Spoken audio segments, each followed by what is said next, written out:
मुबारक हो दिल से नई साल प्यारी।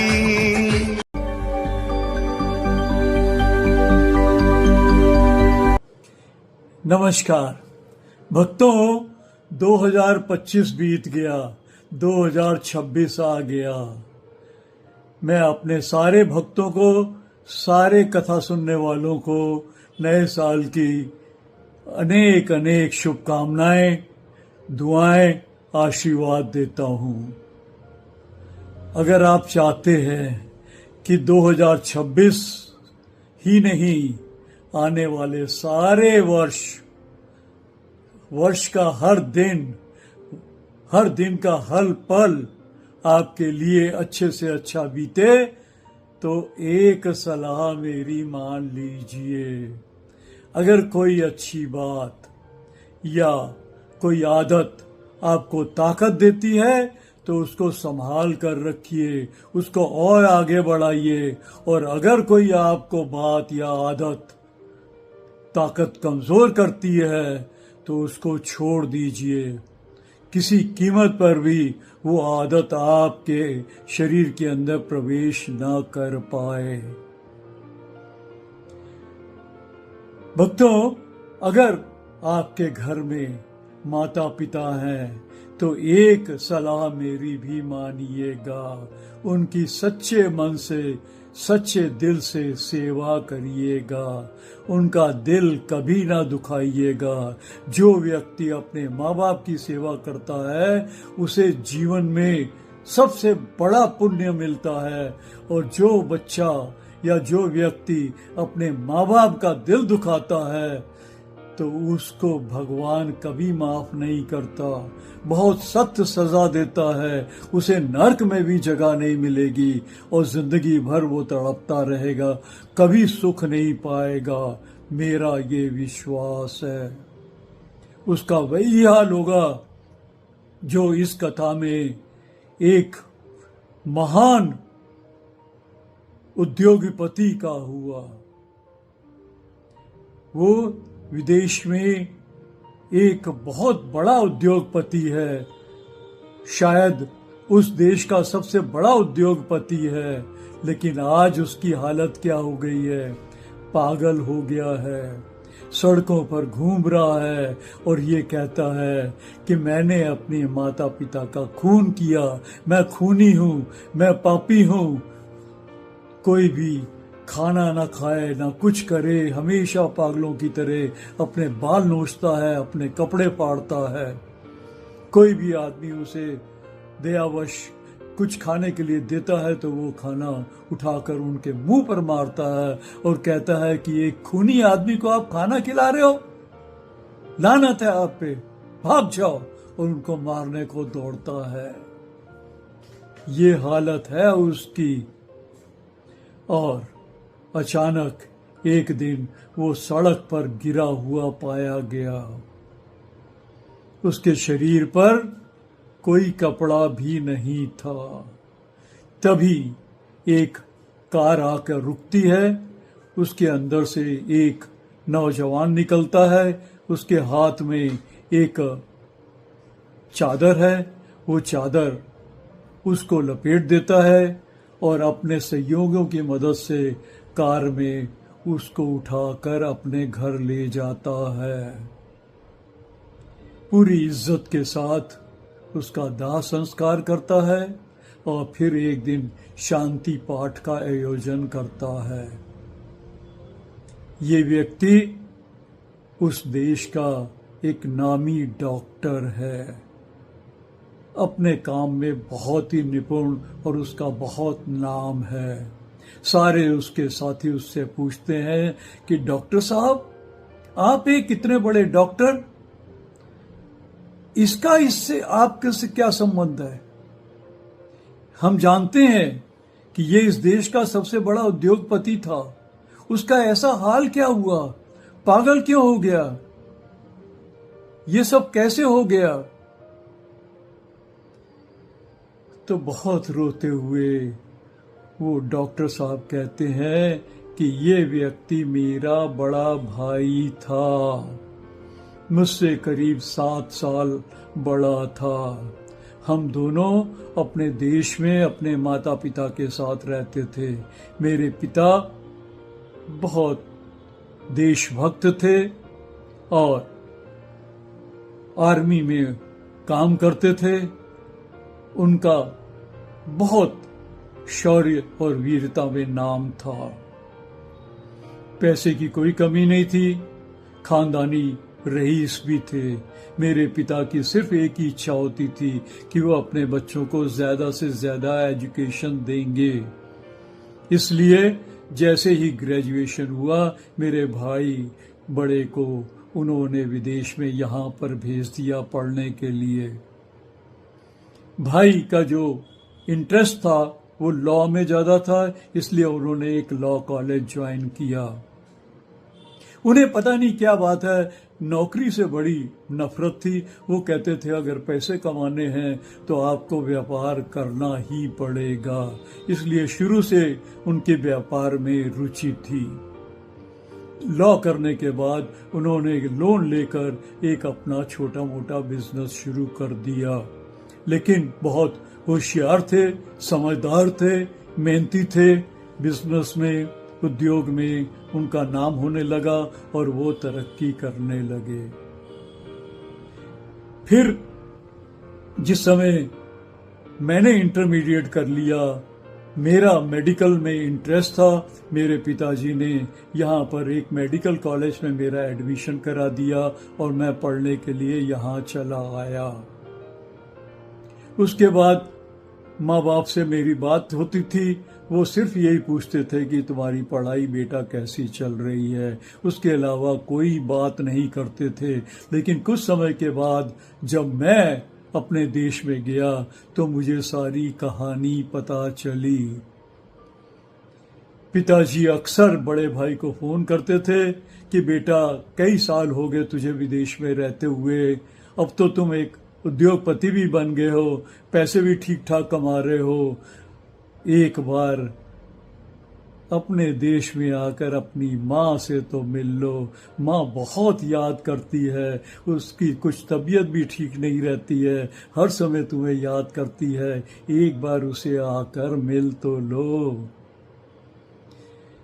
मेरा भाई ये कहता था कि पिताजी मैंने बस अभी काम शुरू किया है, बिजनेस को सेट करना है, थोड़ा सा मुझे वक्त दीजिए ताकि मैं कुछ अच्छे पैसे कमाकर तब आपके पास आऊं तो मुझे अच्छा लगेगा।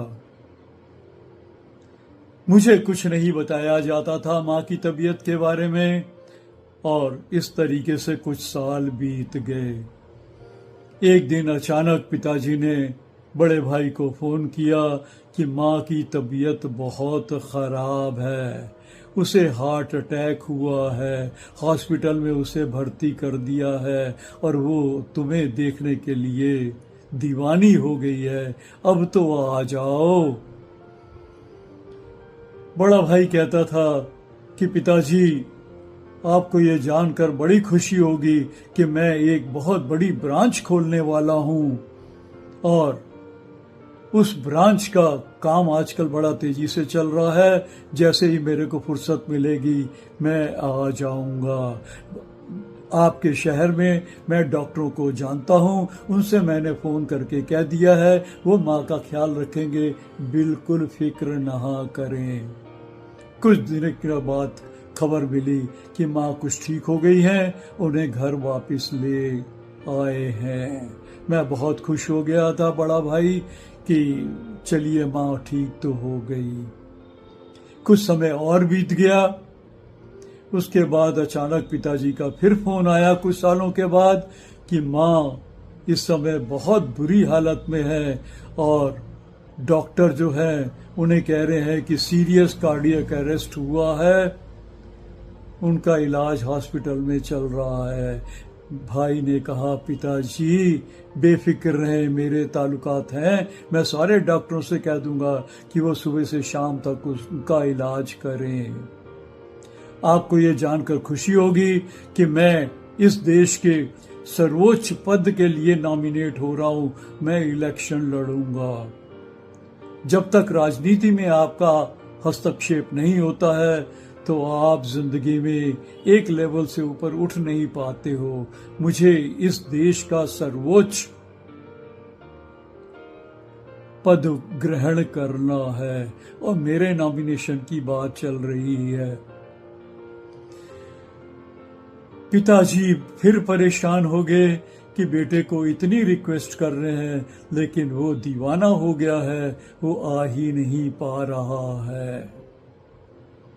माँ को 3-4 ब्लॉकेज थे, स्टेम लगे, इलाज हुआ। कुछ समय के बाद वो वापस अपने घर आ गई। बेटा खुश हो गया। उसने कहा, पिताजी देखिए मेरे कितने ताल्लुकात हैं और अब मैं नॉमिनेशन हासिल कर रहा हूं और जब इस देश के सर्वोच्च पद पर बैठूंगा तो मैं अपना प्राइवेट जेट लेकर आऊंगा और आप दोनों को अपने साथ इस देश में लेकर आया हूंगा। फिर कुछ साल बीत गए। उन्होंने छोटे बेटे को कुछ खबर नहीं दी क्योंकि वो चाहते थे कि उसकी पढ़ाई में कोई डिस्टरबेंस ना हो और पढ़ने के बाद उसे नौकरी मिल जाए और कुछ वो भी लाइफ में सेटल हो जाए, इसलिए उसे कुछ नहीं बताते थे। कुछ साल और बीत गए। फिर अचानक एक दिन फिर पिताजी का फोन बड़े भाई को आया कि बेटा आज फिर माँ की तबीयत खराब हो गई है, फिर हॉस्पिटल एडमिट कराया गया है, अब उनकी किडनी खराब हो गई है। भाई ने हंसते हुए कहा, पिताजी फिक्र ना करिए, भगवान ने 2-2 किडनी दी हुई है। मेरे डॉक्टर बहुत पहचान के हैं, वो इलाज अच्छा कर लेंगे और मुझे नॉमिनेट कर दिया गया है और मेरा 2 या 3 महीने के बाद इलेक्शन है। ऐसी हालत में मुझे इस देश को छोड़कर वहां पे आना बहुत ही मुश्किल है।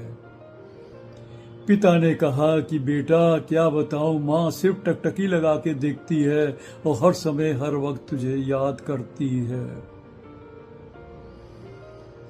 लेकिन बेटा नहीं गया क्योंकि उसे तो उस देश का सर्वोच्च पद हासिल करना था। कुछ समय इलाज होने के बाद माँ को छुट्टी मिल जाती है, वो फिर घर वापस आ जाती है। फिर कुछ समय बीत जाता है। इस दौरान मैं डॉक्टर भी बन जाता हूँ, मुझे एक सरकारी हॉस्पिटल में अच्छी खासी नौकरी मिल जाती है और मैं चूंकि अपने काम में बहुत निपुण था इसलिए मेरी फील्ड में मुझे काफी शोहरत हासिल होने लगी। कुछ समय के बाद अचानक फिर पिताजी का फोन मेरे बड़े भाई को गया कि बेटा एक किडनी तो माँ की खराब हो गई थी, अब दूसरी किडनी भी परेशान कर रही है, हॉस्पिटल एडमिट कर दिया गया है तो डॉक्टर कह रहे हैं कि शायद तेरी माँ का इस हालत में बचना मुश्किल होगा।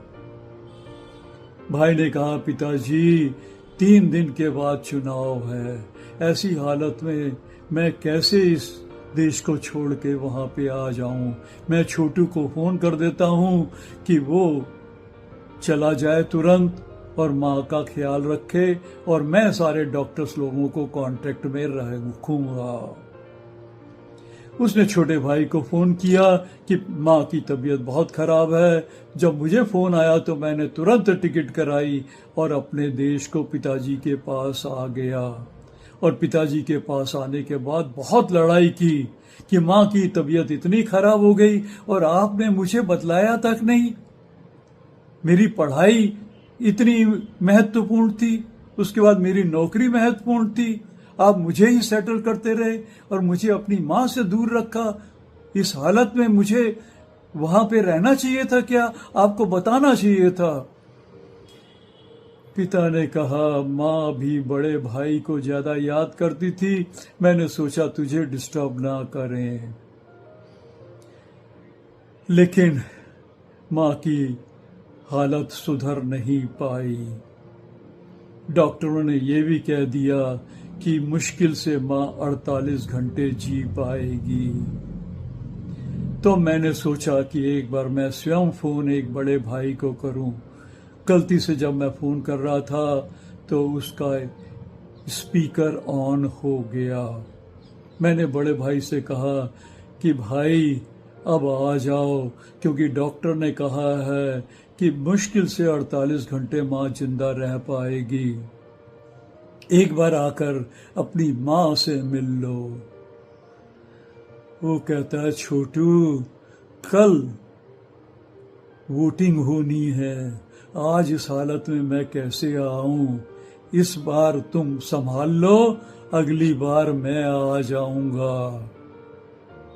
पिताजी ने सुन लिया कि इस बार तुम संभाल लो सारे काम और अगली बार मैं आऊंगा। बड़े गुस्से में बोले कि बेटे की क्या इच्छा है कि वो अपनी माँ का मरा हुआ मुंह भी नहीं देखना चाहता है, वो इतना दीवाना हो गया है और कहता है कि अगली बार मैं आऊंगा। इसका मतलब वो चाहता है कि माँ के मरने पे छोटा भाई और मेरे मरने के बाद बड़ा भाई आए। लानत है ऐसे बेटे पर। बड़े गुस्से में वो अपने कमरे में जाते हैं, दरवाजा बंद कर लेते हैं। मैं घबरा होकर दरवाजे को पीटता हूँ, कहता हूँ पिताजी दरवाजा खोलिए, ये ठीक नहीं है, प्लीज बाहर आइए, मेरे को अच्छा नहीं लग रहा है। तभी अचानक मुझे एक ठां की आवाज आती है। पिताजी ने अपने सर्विस रिवॉल्वर से शायद स्वयं को गोली मार ली थी। हम लोगों ने दरवाजा तोड़ा, वहां पर एक चिट्ठी मिली थी कि बेटा अभी अभी मुझे हॉस्पिटल से डॉक्टर ने बतलाया कि माँ का स्वर्गवास हो गया है और मेरा बेटा अपनी माँ को मिलने भी नहीं आ पाया और कहता है कि अगली बार मैं आऊंगा। भाई से कह देना अगली बार भी आने की जरूरत नहीं है, मैंने एक साथ दोनों काम निपटा दिए। अब तुम फ्री हो, चाहे वो सर्वोच्च पद पे बैठो या करोड़ों अरबों रुपए कमाओ, तुम्हें मुबारक हो। मुझे बहुत गुस्सा आई अपने भाई पर। इतना दीवानापन, इतना पागलपन, इतना दिल दुखाना माँ बाप का। बहुत गुस्सा आई। बड़े गुस्से में मैंने माँ बाप दोनों का अंतिम संस्कार किया। कुछ दिन क्रिया पूरी विधि के साथ पूरी की और उसके बाद देश वापस आ गया। मैं इतने गुस्से में था कि मैंने बड़े भाई से कोई संबंध नहीं रखा। कुछ साल बीत गए। एक दिन अचानक अखबार में मुझे खबर मिली कि देश के महान उद्योगपति जिन्होंने सर्वोच्च पद के लिए इलेक्शन भी लड़ा, वो पागल हो गए हैं। उनका सारा पैसा भी इलेक्शन में खर्च हो गया था, सब कुछ कर्जे में था, इसलिए बैंकों ने सब अपने हाथों में उनकी प्रॉपर्टी ले ली है और वो बहुत दुखी हैं कि वो ना तो माँ बाप को सुख दे पाए, ना सर्वोच्च पद हासिल कर पाए और ना ही अपना नाम पैदा कर पाए। और एक दिन अचानक उनके दिमाग का मेंटल केस हो गया, हॉस्पिटल में गए और पागल हो गए। तब से वो पागलों की तरह घूम रहे हैं। आज जब सेमिनार में मैं इस शहर में आया हूँ तो मुझे खबर मिली, किसी ने बतलाया कि आपके भाई सड़क के किनारे पड़े हुए हैं। तब मैं अपने साथियों के साथ एक चादर लेके गया और उन्हें लपेटकर अपने पास ले आया। तो साथियों, छोटा भाई कह रहा है कि मैं आप सबसे निवेदन करता हूं कि दीवानापन अच्छा नहीं है। जितना भी कमा लीजिए, मेहनत करिए, खूब तरक्की करिए, लेकिन अपने जिम्मेवारियों से मुंह मत मोड़िए। कम से कम अपने माँ बाप जिन्होंने आपको पाला पोसा, उन्हें तो कुछ सुख और शांति दीजिए। उनका दिल कभी ना दिखाइए, नहीं तो आपका भी वही हाल होगा जो मेरे बड़े भाई का हुआ है। भक्तों, ये कथा सुनाते हुए मुझे भी बड़ा दुख हो रहा है और मैं उम्मीद करता हूँ कि मेरे सारे भक्त जो इस कथा को सुन रहे हैं वो कम से कम इतना सीख लेंगे कि अपने घर में जो माता पिता हैं उनका दिल कभी ना दुखाएं, उन्हें कभी भी परेशान ना होने दें, उनकी सच्चे मन से सेवा करें और जीवन में तरक्की मिले या न मिले, शांति मिलेगी, उसी में सच्चा आनंद होगा। Thank you.